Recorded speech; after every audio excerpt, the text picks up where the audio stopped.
mean, now you've done a fantastic segue. They've got to continue on there. You know that, right?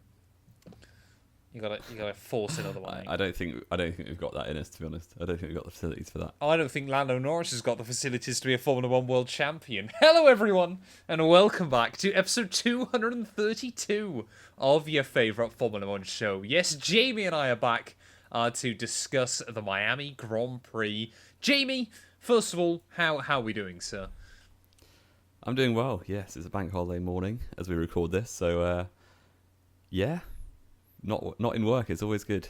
So yeah, and it was an all right weekend of Formula One, wasn't it? I was pleasantly surprised that it wasn't an absolute stinker, but it wasn't much better. But the sprint was good, so we'll chat about it. And there we go. Exactly, we will. We certainly will. Like Jamie said, obviously it's Bank Holiday Monday. I'm still at work because that's just the way these things work. There's no such thing as a bank holiday when you're self-employed. Exactly. It's always weird when people do say about bank holidays because where both my parents are retired as well, like they just don't kind of matter in our house. We just never think about them. No. They're just kind of another day. But anyway, Miami though, Jamie, we kickstart with some bad news, don't we? It's been confirmed until 2041. When I saw this, when I got tagged in this, I was like, oh my lord, what have they done? Yeah, and to be honest, we've been saying since Vegas was announced, 2.5 years ago now, probably maybe 3 years ago. I think after the first Vegas race, yeah. Yeah, we were like, well, they're not going to renew Miami, are they? Because we've already got our good American race in COTA, and we've got our show-off American race in Vegas. So what's the point of having a third middle child? And the one thing I was holding on to was that Miami only had a contract till 2031, and we were getting through it. We were almost halfway through from when it started, but sadly, it's here to stay. you know full well now they're going to ditch COTA, don't you? The one legitimate race circuit in the US. No, when they want to do another street circuit somewhere, if they got New York, they're going to ditch off COTA. They won't get New York. They might still, with how much the sport's grown. If they did get New York, there's no way it's on Manhattan. Not a chance. No, but it'll be in the Bronx or somewhere stupid. Fair enough. But you're 2041. I mean, the fact that we're both going to be in our 40s. Think what episode the podcast is going to be on by then. We're probably going to be on about episode 1100, 1200. Well, it's 17 years away, isn't it? Yeah. Your maths is terrible. 16 years away. So about what? We average about we average about 60 a year, sensibly, I reckon. So about 1,000 from now. Episode 1200 of the show. If we're still going by then, I will be amazed. That'd be quite impressive. I'll be completely grey. Jamie will be bald. It's going to be fantastic. Well, hey, my dad's still got hair. Thank you. Yeah, but you've got a receding hairline, haven't you, sir? I do not. Oh, who's the one with the hat on right now? Yeah, it's just because I've got bedhead, because I've got so much hair it gets all over the place. Well, there we go. We'll find out in episode 1200. Yeah, we will. We'll be there, and hopefully you guys will be there as well. And I'm sure we'll still be asking to make sure you get yourself subscribed so we hit 1k subs on the channel. Alonso will still be on the grid. Alonso will still be on the grid. Stroll will still be terrible. It's going to be fantastic. We've got one other little bit of news, haven't we? Of course, Max Verstappen. Congratulations. He now owns a small human. He does. Yeah, him and Kelly Piquet, almost blanked on her name for a second there, had Nelson. a child. No, not Nelson. Lily Verstappen. I assume it's Verstappen Piquet or something like that. I don't know. They've not put a surname on, but whatever. Lily, the child of Max Verstappen. So when Miami is in its final race of this contract, Lily Verstappen might be on the grid setting records. You never know. At 16, could happen. It could genuinely happen, done. Which would be quite staggering. I mean, it's just so worrying to think about, isn't it? Like genuinely, Kimi Antonelli might be getting close to the end of his career by then. Yeah. It's just insane. Yeah. Absolutely insane. Speaking of Kimi Antonelli, though, Jamie, let's dive straight into qualifying. Of course, Max Verstappen, clearly with his new dad brain. How on earth did he not get a penalty in Sprint Q1? Because by my count, at the end of that session, he blocked 4 separate cars. Yeah. The one obvious one was right at the end, wasn't it? When Stroll was finishing his lap in SQ1 and Verstappen just parked it on the racing line down to the turn 15, the third last corner, the hairpin. And David Croft on the Sky Sports said there's Verstappen getting nicely out of the way, which I don't know if he was watching, but Verstappen didn't get out of the way at all. No. And I texted a Mercedes fan, Verstappen hater, friend of mine, who Not said, it wasn't you, it was different, another one. And I said, if they were swapped around, if it was Stroll on the racing line blocking Verstappen, Stonewall, that's a penalty. Yeah, exactly. So I don't know what or why the stewards didn't have a look at that, but I don't really care. No. Because it only blocked Stroll. He did only block up Stroll, much anyway. and we weren't too worried about that. And he ended up working all right for Stroll by the end of Saturday. He also managed to block Yuki from getting onto his final run. Well, it was more of a miscommunication there rather than a block. Yeah. But completely screwed And Tsunoda three over. other drivers. I don't think Doohan or Bortoletto got their laps in either, did they? Doohan got a bit screwed over because of his own team as well. Bortoletto didn't manage to get a run in, and he'd already blocked Lando Norris as well earlier on in the session. So it was... That was probably just him driving at normal pace, to be honest, on a flying lap. Probably. Max is not particularly quick anymore. But yeah, anyway, we Stroll doing Tsunoda, Bortoletto, and Ollie Behrman out in Q1. No idea what's happened to Behrman's qualifying pace recently, but it feels like he ends up at the back of the grid and just appears in the points by the end of the weekend. He's either 20th or like 8th. 12th, isn't he? Yeah. There's no in between. No, exactly. Out in Q2, though, Carlos Sainz would have a huge lockup, which would ruin his session. So Nico Hulkenberg, who somehow made it into Q2, would end up down in P11, ahead of Ocon, Gasly, Lawson, obviously the aforementioned Carlos Sainz. And as we got into Sprint Q3, Kimi Antonelli, 31 years and a day after Ayrton left us. 31? He's back. Oh, sorry. I was like, he's not 31. No, What are he's you on not. about? No, Antonelli, phenomenal pole position lap. He'd driven Yeah, the I track was for an amazed. hour, ever, in his life. Yeah, crazy. And the fact that he went first out of that final flurry, just after Verstappen and Russell had done their like early runs, didn't he? So he beat Verstappen by 2.5 tenths, and then both McLarens come, and I'm like, well, we can get our hopes up, but both McLarens will beat him because they really should. And neither did. And Piastri was half a tenth off, Norris was a full tenth off, and that was that.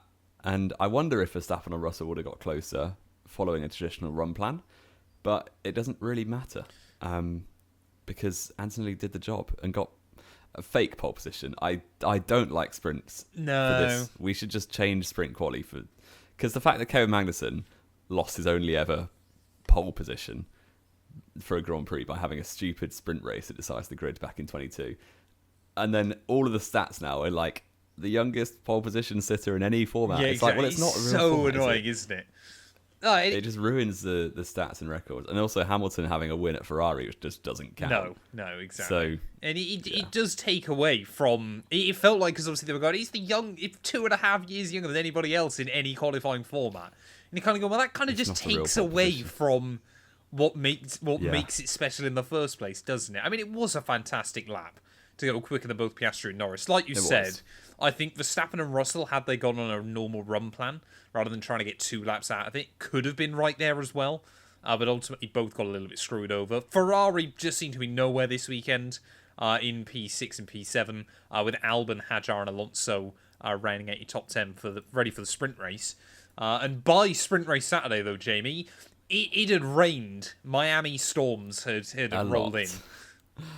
yes. And Florida weather is no joke when it wants to rain. So, yes, pretty ridiculous. And to be honest, a bit of wet weather is probably what we need for a racetrack like Miami. Oh, to be honest. absolutely. So, but the problem with Florida is it's a bit like what we had in Malaysia back in the day, because it's so humid and hot that when it rains, it rains. But they're on very similar latitudes, aren't they? Or longitudes, I should say. Yeah.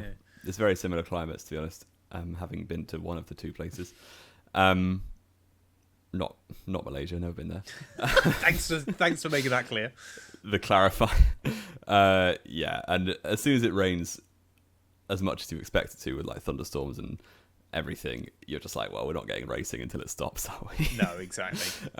Was it Saturday or Sunday that the W Series, Sunday, the F1 Academy race the race got abandoned. binned off. Yeah, which is a shame because the race on Saturday was actually fairly good from what I saw of it. They just need to give those cars DRS, just try and make them a little bit better, the racing. But yeah, very, very good. And I mean, immediately, to be fair, watching it back, we can throw the blame on Leclerc because, of course, he binned it trying to do his reconnaissance lap.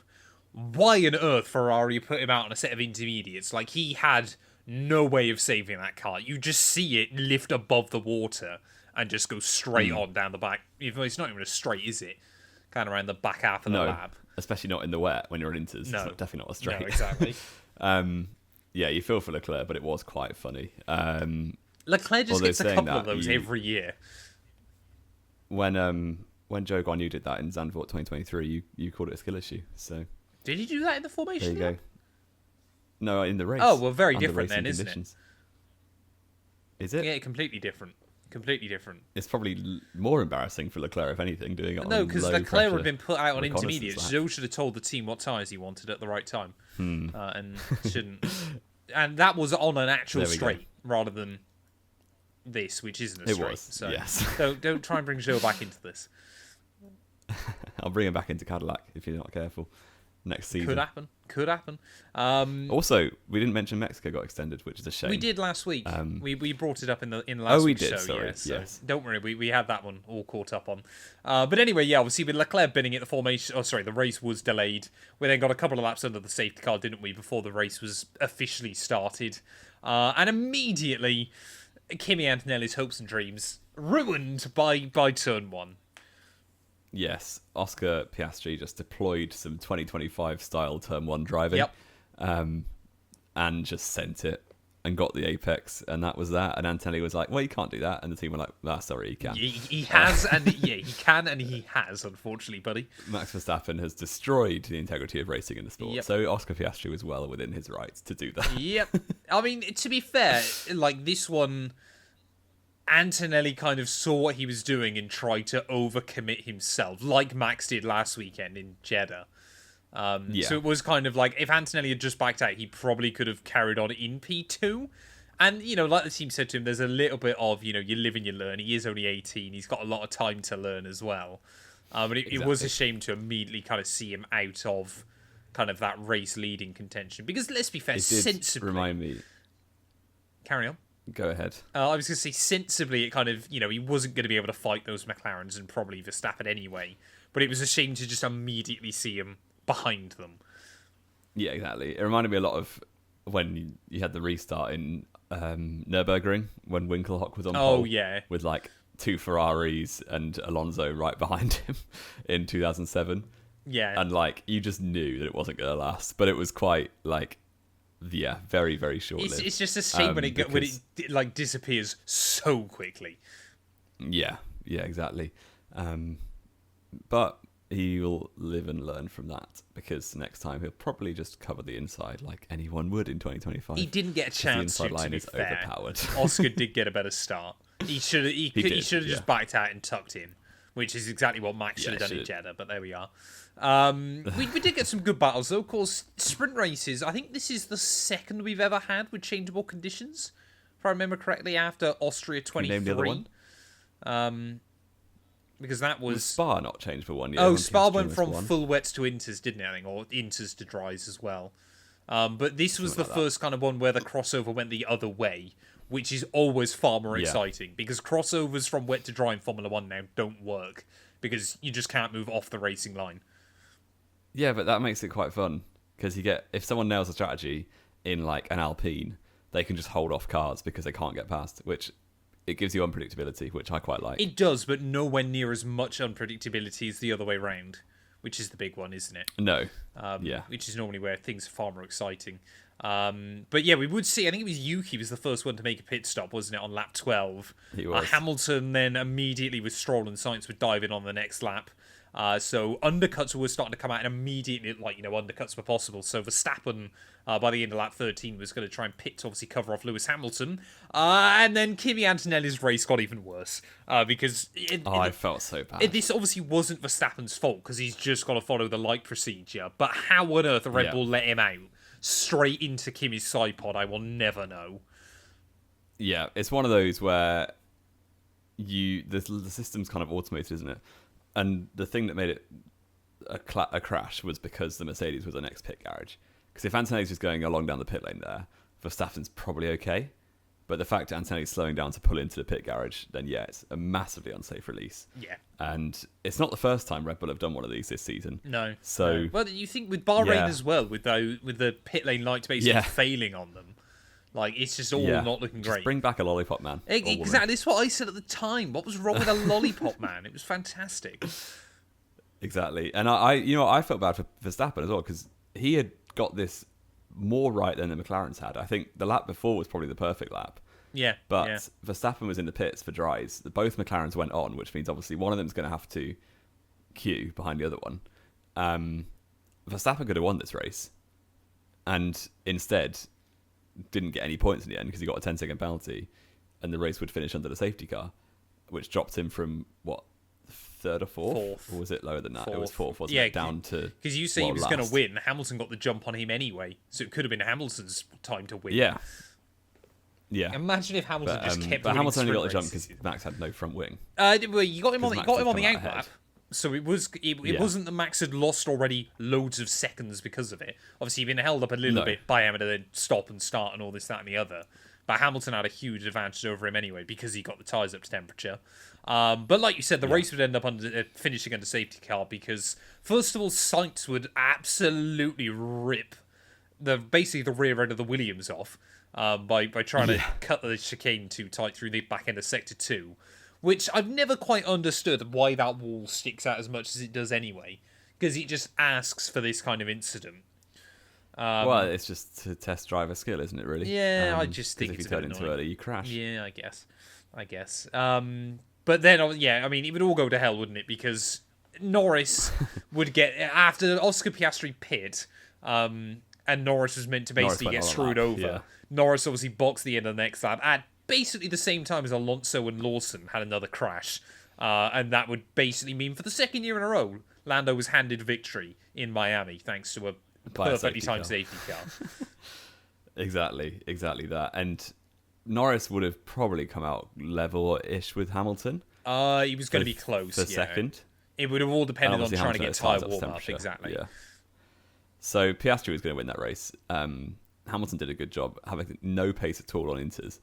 And then his dry pace actually really good. So fair play. He's just a sprint race merchant. Apparently so. This year, apparently. And my favourite part of the sprint race was Kimi Antonelli's team radio to Toto Wolff. Well, what was it? Mini race not relevant. Yeah, exactly. The 4 words from Toto Wolff, which sums up sprint racing quite a lot. Well, it sums up the team's kind of thoughts and feelings on it still, isn't it? And I mean, it is just kind of, I know we've talked about it still. If they gave us the option tomorrow, I'd still vote bin them off. If you're there at the track, it's better. But for the integrity of the sport, I don't like them very much. No, exactly. But again, does the sport have much integrity at this point? It don't really matter, does it? Okay. That was quite a sad tone to move on to. But anyway, like we said, thoughts and feelings on the Alonso-Lawson crash? All the time you have to leave the space? Every driver get out of my way. I'm Liam Lawson. Liam Lawson didn't have. It feels like he's not done that great at all this season, does it? Since obviously he's just Red been Bull absolutely his mentality. just harpooned, hasn't he? Yeah, and it was one of those where Lawson was never alongside enough. So once he's off the track, he probably should back out of that. He just kept his foot in to make a point. Then instead of getting a point, he got a 5-second penalty. So yeah, I do think blame's probably on Lawson for that. If you remember, this is going to be niche. Well, no, let's go into even more of this one. Valencia 2012, when Maldonado took out Hamilton. Yeah. Like, Maldonado was never alongside or ahead enough to warrant space. Hamilton takes the racing line. Maldonado's off the track and just drives back onto it to make a point. Yeah. Like, you should have left me space. Yeah. But it's just stubbornness and screws himself over more than the other driver. Well, as much as the other driver.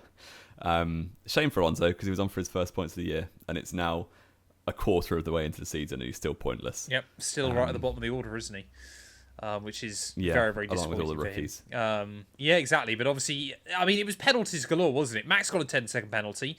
Ollie Behrman got a 5-second penalty for also having an unsafe release. Albon got a 5-second penalty for a safety car infringement. I believe he was too slow under the Delta at some point. He was driving too slowly. Yeah. And then Lawson also got a 5-second penalty, like we said. So despite the fact he looked nothing like it on the road, it would be Norris who took the win ahead of Piastri, Hamilton in third ahead of Russell, Stroll just again, like he did in Australia, appears, because he gets lucky with the strategy. Tsunoda, good recovery drive by him. Give him some credit. He did it right. He did. Stroll did it right to get fifth. Antonelli and then obviously Pierre Gasly somehow getting a point in the Alpine, despite the fact I don't think I ever saw him during that sprint race. I think he finished about 13th on the road, to be honest. I think he gained from every single one of those infringements. So I think he was 12th on the road under a safety car and somehow scored points, which is quite impressive. Moving on, though, into real qualifying, I'd argue kind of there were less surprises early on in the session. Hulk, Alonso, Gasly, Stroll, Behrman out in Q1. Aston Martin are just dog water. Did out-qualify Gasly, though, for the first time, which was worth noting. Bortoletto. That's not the first time for Bortoletto, though. It's not the first time, only the second time.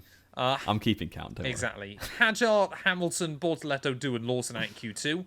Hamilton just could not get a lap together because, again, for some reason, Ferrari were just woeful this weekend. But there was a little bit of a surprise in Q3 because, again, like we've seen a couple of times before, Verstappen absolutely nailed it. I do, however, think McLaren completely steered the cars to race pace. I think they should have got pole. Sunday.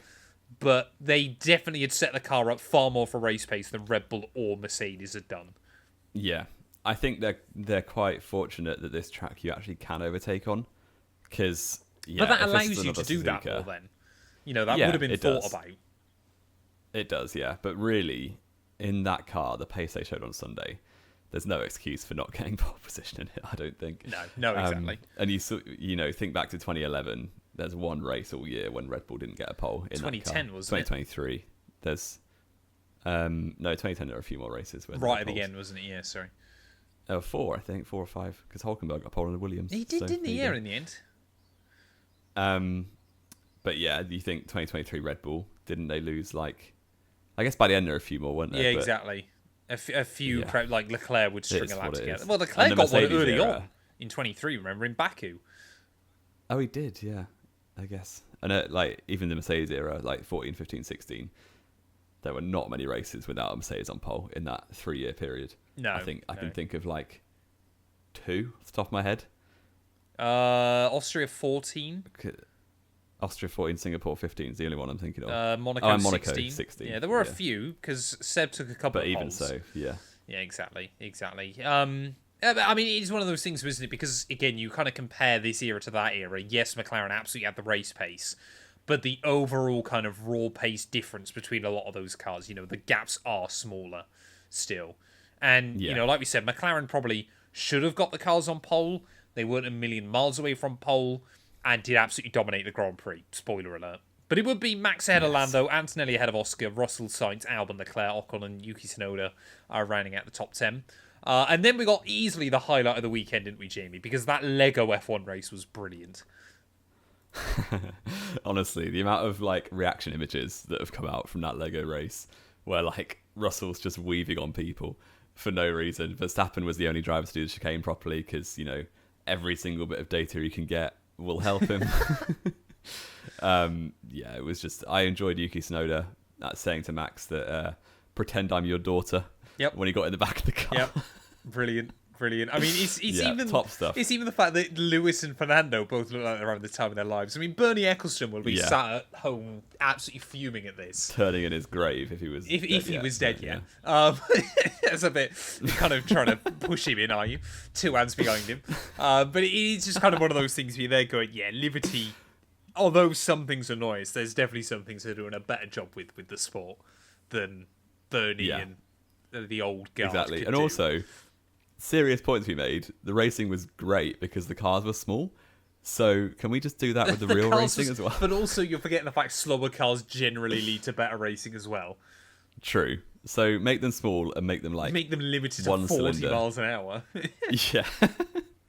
And then we'll just race at Monaco every week, and it'd be great. That would be Formula E raced at Monaco, and the races were okay over the weekend as well.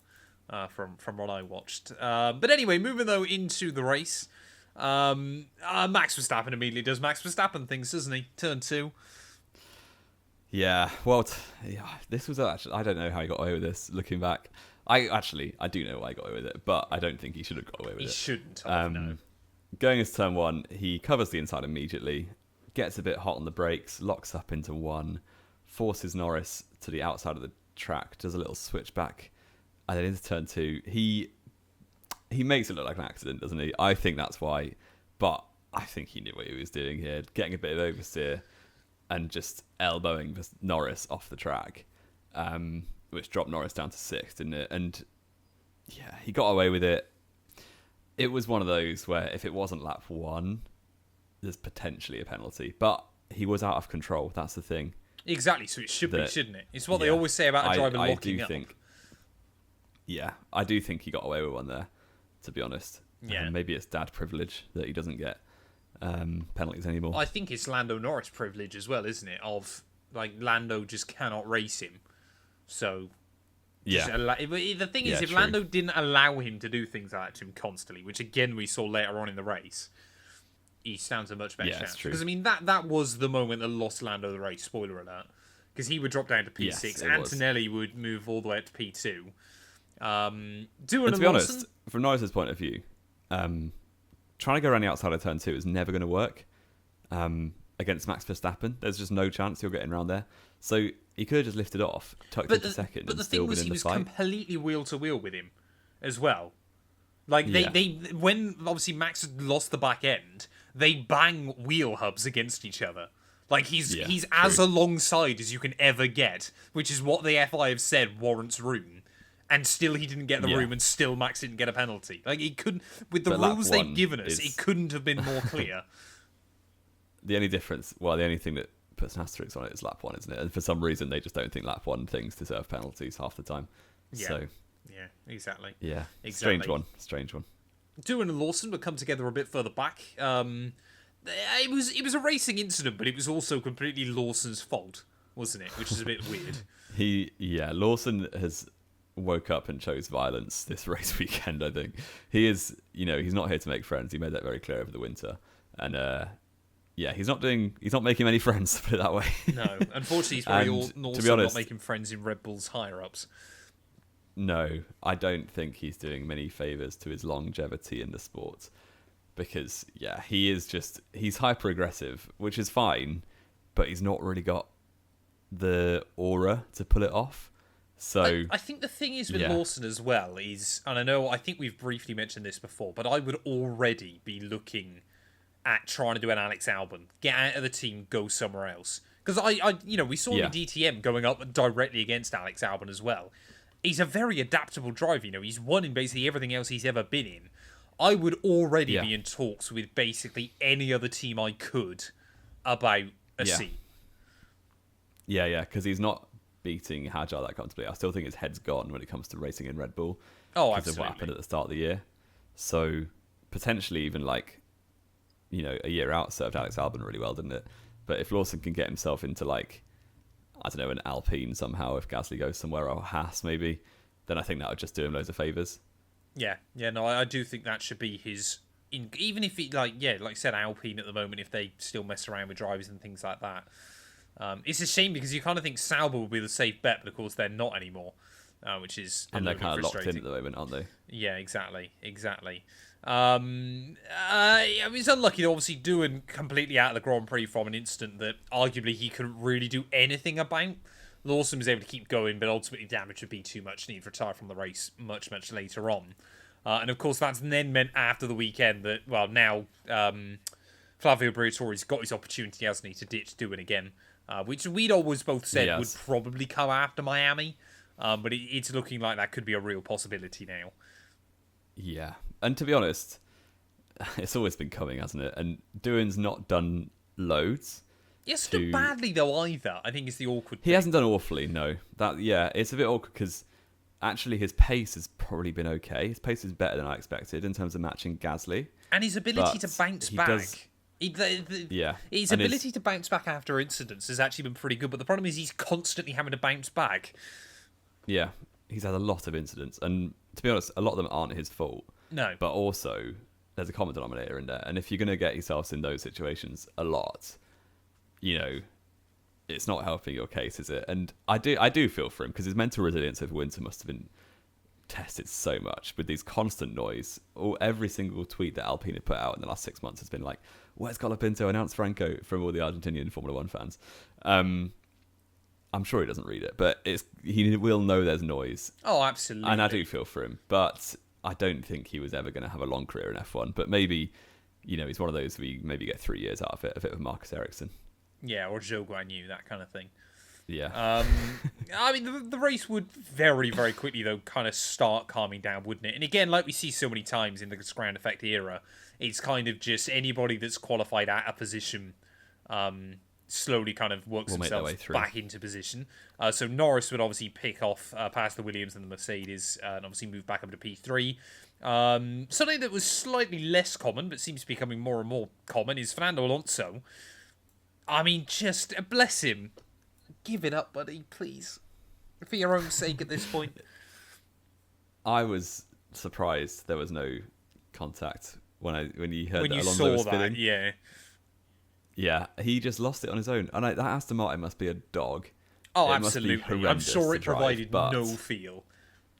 But this is a man who's driven a Minardi. I know it was 24 years ago. But and it the can't worst be that Formula bad. 1 car of all time, the 2014 Ferrari, Jamie. Exactly. Yeah, understeered and oversteered together. But yeah, those two Aston Martin drivers and probably that entire team are just not letting Adrian Newey out of his shed at the moment. And just to build us a good car for next year, because this one is horrendous. Has to be a winner. I mean, that has to be the only reason why Alonso's sticking around at the moment.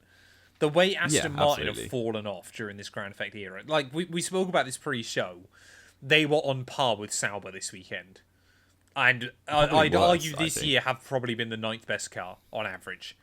Yeah, easily. It's just and somehow honest, Lance Stroll is getting points. These days, I wouldn't put much difference between the ability of the driver pairings in terms of if you go. Are you honestly going to sit here and say Hulkenberg is almost as good as Fernando Alonso? At 42, absolutely. No, don't try to. Oh, mate, honestly, Alonso's got more. I don't like Fernando Alonso, but I'm not going to have you sit here and go Hulkenberg's almost as good. Shocking. I don't think there's that much discrepancy. Shocking. To be honest, let us know in the comments. Am I just glazing Hulkenberg? Yes, as always. That is a diabolical statement that you've got. That might be Hulkenberg the worst didn't thing spin you've on his ever own said this on weekend. this show.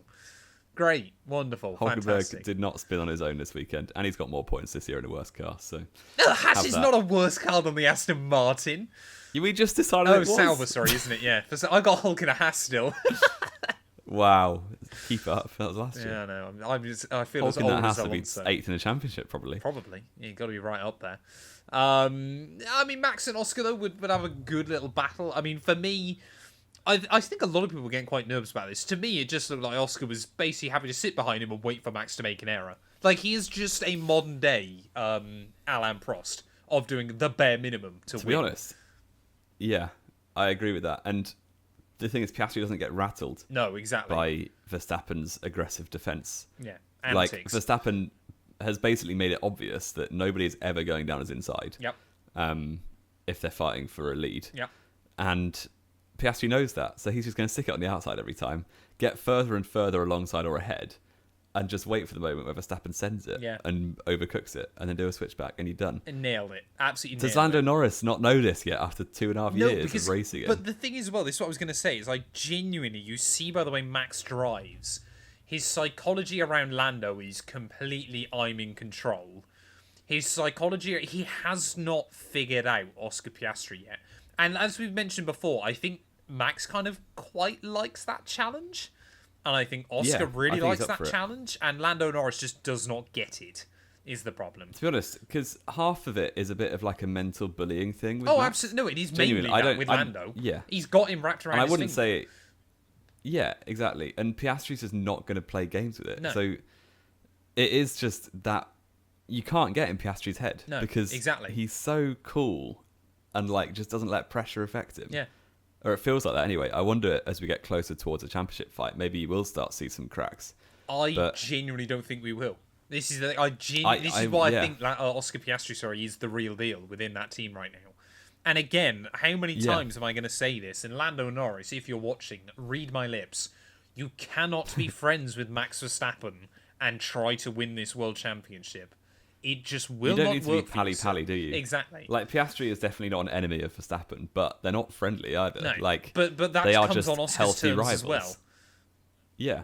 It's not even Yeah, like absolutely. The thing is for Lando as well is he worked out well for him for a few years of kind of being pally with Max because it would allow him, and like we probably saw a bit later on in the race, Max obviously then didn't put up a defense against Norris because he just knew he couldn't anymore. Yeah. But you're kind of there going, that worked for a few years, but was always going to come with this asterisk of if you're in a world championship fight against him, everybody knows one of you is in control there, and it's not Lando Norris.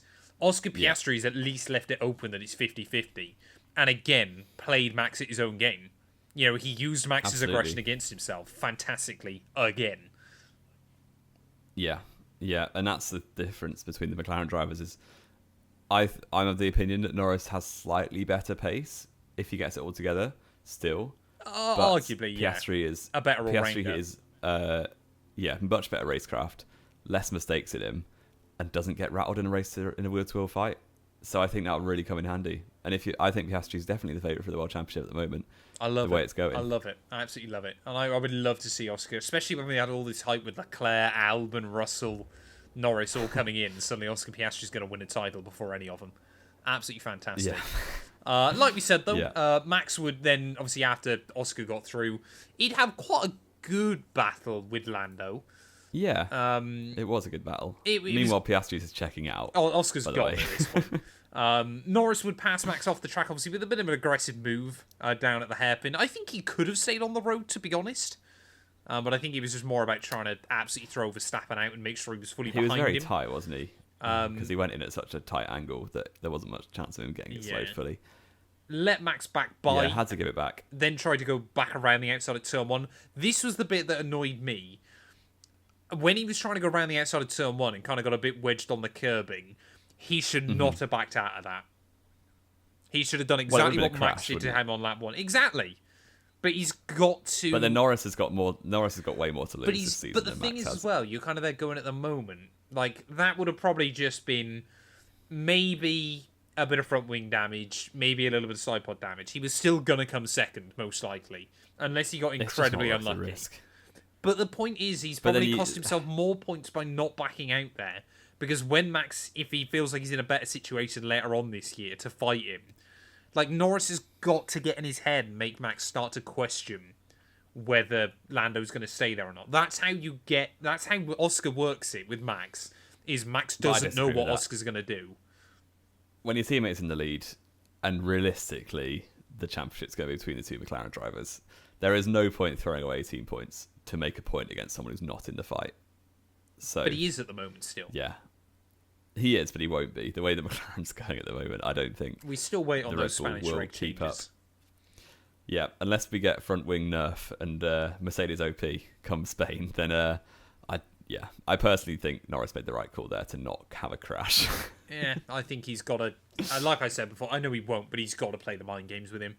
And ultimately he just doesn't. And that is, like I said, that's what's costing him a world championship at the moment. There would be a little bit kind of turnaround, wouldn't there? Ollie Behrman, annoyingly, his engine would just go pop. I believe it was exactly the same for Bortoletto as well, not long after. So that would give us a VSC. Both Ferrari power units. Both Ferrari powered cars. Both probably quicker than Ferrari this weekend on raw pace as well.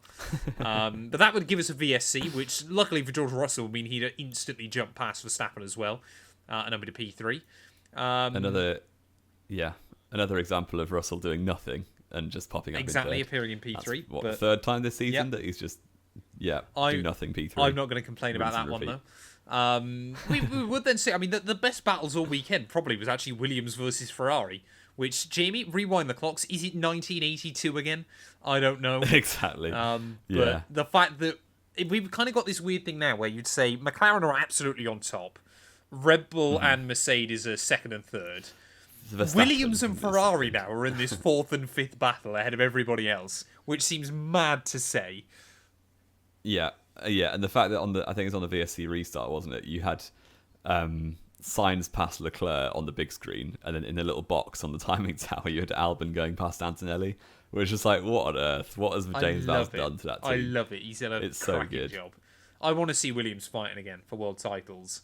Yeah, why not? 2026, you never know. Exactly. Mercedes OP. Exactly. And then Ferrari would just do Ferrari things, wouldn't they? It was basically what kept the race entertaining in the last 20 laps. Because once the McLaren's got into the 1-2, you're like, well, that's that then, isn't it? And yeah, Ferrari, you can always rely on them to give us a bit of entertainment, and especially if you're not a Ferrari fan, which, I'm very happy to watch them just clown it up in 7th and 8th. I'm wearing my Ferrari hat right now, I know. You had Leclerc on hards, Hamilton on pretty new mediums, absolutely tanking it to the back of him and Sainz's battle. And yeah, got past Sainz quite easily. Well, they both got past Sainz, actually, didn't they? A nice move at turn 1. Yep. With Leclerc 7th, Hamilton 8th, and you think Anthony's, 5 seconds up the road? It was about 8 or 9 surely at this point, yeah. Surely you just swap the drivers and, let the driver on the better tyre go through. Yeah, and then Leclerc just tries to stay in DRS and keep up with him. Yeah, exactly. So it took them 3 laps of a lot of deliberation to tell Leclerc to swap the positions. Yep. Eventually they do. Yep. By that point, Hamilton's tyres are cooked. Yes, because he's been running in dirty air for ages. But Hamilton didn't take off as much as you would think. But they are closing slowly on Antonelli. They were going to get to him by the end. It would have been tight, yeah. And then, of course, as Hamilton is closing it, he's still taking a good 3-4 tenths out of him a lap. Then Ferrari decide to swap them back, so they lose a second. So then neither of them get a chance to get to him. And easily the best bit about that was Hamilton's sass. Yeah, Hamilton's sass on the radio when they tell him the gap to Sainz. It's like Sainz 1.3 behind, and Hamilton's like, "Oh, do you want me to let him through as well?" So stupid. In Melbourne, I remember us talking when Hamilton was like, "Please stop talking to me. Thank you," that kind of thing. Yeah. All of those niceties of race 1 in a new job, they're gone. Yep. Hamilton knows that he's in a circus, and I think it's really funny. But he should have known this when he signed the contract. Exactly, I hate it so much. Yeah. I mean, the one thing that was my favourite part of this, and Anthony Davidson brought it up on Sky, was when they told Leclerc that they were going to swap positions. They were on the radio to Charles Leclerc saying they'll swap into turn 15.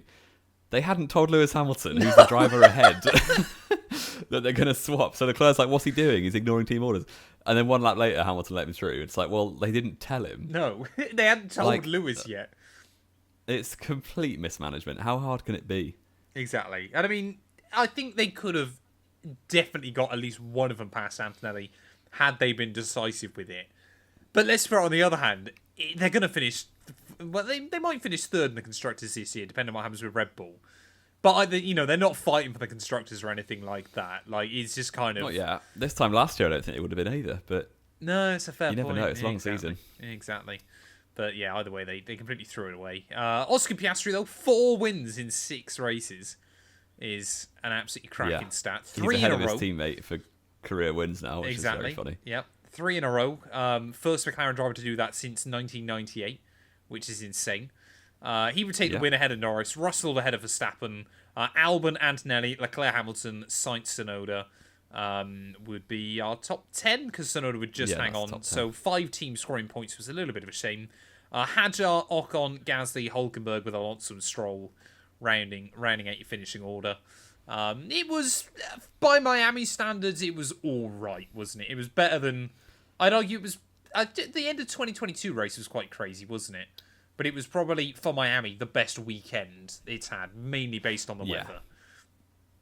Yeah, and the first half of the race, especially when you had Verstappen mixing it up at the front with the McLarens, was good. I think after that VSC, when everyone who hadn't did pit, it settled down a lot, and all you really had to watch was these Ferrari antics. Yeah, and without that, the gaps were pretty large. I still can't believe the fact that every race it feels like in Miami still has been mediocre at best, and yet it's never been won from the front row. Like, that would normally be an insane stat. Yeah, it is true. Who is that? Who won in 22 from somewhere else? Max from like 9th. But that was 23, wasn't it? Oh no, it won it in 22. Max did win it, or was it? Yeah, I assume he started 3rd behind like the Ferraris or something. Let me get my research up. Yeah, potentially. And then 24 obviously was Norris from 5th or 6th, wasn't it, with the lucky safety Ninth car? last year. Norris was 9th, was he, on the grid? Oh, yeah, Verstappen was third behind both Ferraris. Ah, there you go. There you go. Bottas was fifth behind both Red Bulls and both the Alfa Ferraris, Romeo. man. Deary me. Oh, yeah. And also, shout out to Lewis Hamilton for just weaving on the braking zone because he couldn't be bothered. Yeah, it just didn't He was just care. like, he saw signs going for a send and was like, nah, you're not doing that. Deary me. Only And Sainz it was pretty horrendous move under brakes, but for some reason they didn't investigate it. Probably because they feel sorry for him driving a Ferrari. only Sainz could get sacked by Ferrari during Williams, and it actually been a good move for him. It's wild, isn't it? Yeah. Absolutely insane. It is true. Yeah. Jamie, do you want your quiz? Go on then. I'm going to give you, I think, 2 minutes today. Because Okay. there are 25 answers to your quiz. That's a lot of answers. There's a lot of answers. But I hope you're going to enjoy this one. You have got to give me, since the year 2000, every Formula 1 driver that has scored a podium at a race in the US. Your time starts now. Okay, Schumacher, Barrichello, Montero. Yeah. Let's get that one out of the way.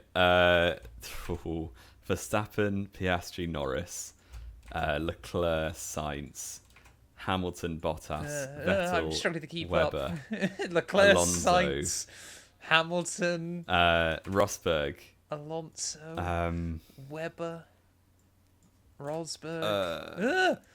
I accidentally got into coding. other drivers. Massa might have done. Massa did. Ricardo, Ricardo Verstappen. did. Raikkonen. Raikkonen did. Grosjean. Grosjean did. I think he did. Kota, come on. Have I got the modern ones? Norris. I said Norris. Perez. Perez, yep. Russell. Russell, yeah, obviously won Vegas last year. Oh yeah, true. I think I've got the modern ones. Maybe I'm missing someone obvious. Montoya, Jacques Villeneuve. Oh no, I gave you a timer for 2 hours. I've just realised. Oh, get in. Here we go. David Coulthard, Mika Yep. Hakkinen. Yep. Fisichella. You already. Oh, yep, you got that one. You're down to, I believe, 4, but I think it's actually 3. Heidfeld, Glock, Trulli. No, Probably no. none of them. Not Kubica. He never raced at the US, I don't think. He did? Did he? Yeah. I don't think he did. I know for a fact he would have raced there twice. Early 2000s podiums. Button. No. 10, Ralph 8 Schumacher. seconds, 7 seconds. Nope. No, I'm so close. And your time is up. Eddie Irvine. Nope. So I want to just double check. I think you mentioned him, but I just didn't have time to go through. Okay. Did you say Sebastian Vettel? Yes, Yeah, I did that's say fine. Vettel. Yeah. The one I don't think you said was Valtteri Bottas. I did say Bottas. Did you I say said Hamilton Bottas? Bottas Okay, when you fair were enough. counting up signs still. Yeah, fair enough. You've left 2 out then. Okay. One of them, Are they old? they're both old. One of them, I think you'll be disappointed you got. The other one surprised me. I'll let you in. What is it? It must be before 2007. Yep, Like, both from Indy. pre-2007. One of them was the first for his country. Really? Yep. Oh, no, sorry. No, it wasn't. First for him, even. Ignore me. What car did he drive? BAR. Oh, is this Sato? Sato got a podium. Really? Yep. I didn't know that. And the other one, who got a podium twice here, which I was shocked to learn, Hightown Frentzen. Got a podium at the Oh, I very could've got first US Frentzen. Grand Prix And Jordan. in 2000. Yeah, I believe so. 2000? Yeah, he was still in the Jordan. Yeah. 2000 Wow, and I think there you go. 2003 you got a podium. Fair play. That must have been some of Jordan's last podiums and wins. Yeah. Yeah, you got a podium in a Sauber as well in 2003.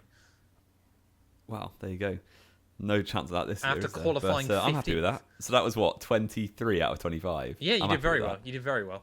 I just throw out a load of drivers and hoped I didn't miss like David Coulthard, which I didn't. You for didn't once. for once, for a change. Yeah, very good job. That was a bit hectic. But Also, you did, did very well. Kubica race in the US? Yes. How long did? 2000, I thought they took a break 2008. from 07. Surely. There wasn't a US Grand Prix in 08, was there? Oh, no, there wasn't. 19. Oh, yeah, I forgot he raced in 2018 in the Williams. 19. Oh, 19, sorry. Yeah, and obviously 2007 he wouldn't have because obviously he had his crash. He joined late.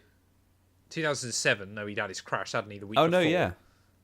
So actually, without the COTA in 2019, he actually wouldn't have won. But did he race in 2006? Oh, no, it was too early in the year, wasn't it? No, he joined in Hungary. Yeah, it was too early in the year. Yeah, fair enough. It was the race. US was the race before Hungary, if I remember correctly. Yeah, and Villeneuve got sacked. Exactly. There you go then. So Robert Kubica won US Grand Prix in his time in Formula One. You can either have the pole, or you can either have a US race, one or the other. Can't get to choose. Yeah. Very, very good job there, sir. Thank you. Driver of the day, Jamie183. It's kind of weird. Everyone finished where they should have finished. Pretty much, wasn't it? I'm going to say Alex Albon had a very good weekend. Oh, he finished 5th, actually. And he was unlucky to not... He should have got finished points in the 4th sprint. Yeah. Yeah, I kind of want to compensate Kimi Antonelli for something, but he only really did well in that one sprint quali, which doesn't really count for anything. We had more pace than Russell throughout a lot of the weekend, but again, it was Russell doing Not in the race, though. Yeah, but it was, again, Russell doing his typical just appear. Because remember as well, Russell also got a huge tyre advantage from that VSC that most others didn't. Yeah, and Verstappen kept him honest on the hards, but never got close enough, really. No, exactly. I'll just say Oscar Piastri, because he won the race. Fair enough. Race review, what are we giving it a score? Race rating. I still haven't compiled the season so far. Come on, but Jamie, you got to get on it. I know. I'll give it a 6. I was going to give it a 6.5, mainly because the sprint carried. I think. True. So that's fair. And the bit I am looking forward to this week, Jamie, we've left it right to the end. Predictions recap, sir. What were the scores coming into this Predictions weekend? recap was going so well for me after the sprint race. Yep, yeah, lucky. Because I'm on 16, you're on 11 at the moment.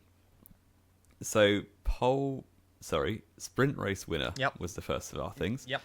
You threw out George Russell. I thought after Antonelli got pole in the sprint, I was like, I bet on the wrong Mercedes here. That's a shame. Yeah, you backed the wrong horse a little bit. I said Lando Norris, which looked unlikely at one point, but then a safety car came in, and it got me a nice little +2 for no reason apart from luck. Apart from Jamie doing Jamie things. Exactly. So that's +2 for me. We both backed Oscar Piastri for pole position. Didn't happen. No points. I don't know why I didn't back Max. I should have done that. You said, and this is very impressive, you said Oscar Piastri would win from Lando Norris and George Russell. Thank you! That's the first perfect race score of the year, I believe. It is. And that's a solid +6. Saved my weekend completely. It really did. I said Verstappen would win. Nil point. Piastri would finish second. 1 point. And Norris would finish third. 1 point. So if Russell didn't get that lucky safety car, I know I got 2 points in the sprint because of a lucky safety car. But if Russell finishes 4th, as he probably should have done, I'm on 3 from the race, and you're on 4 from the race. So that's a lot. You more would have even, pulled but that sadly, 1 point, yeah.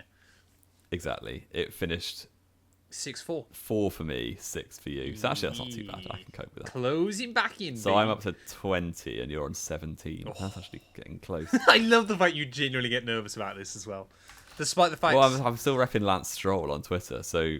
Yeah, yes. Exactly. Well, we've done this, 3 years now? I don't think we did it in 21, did we?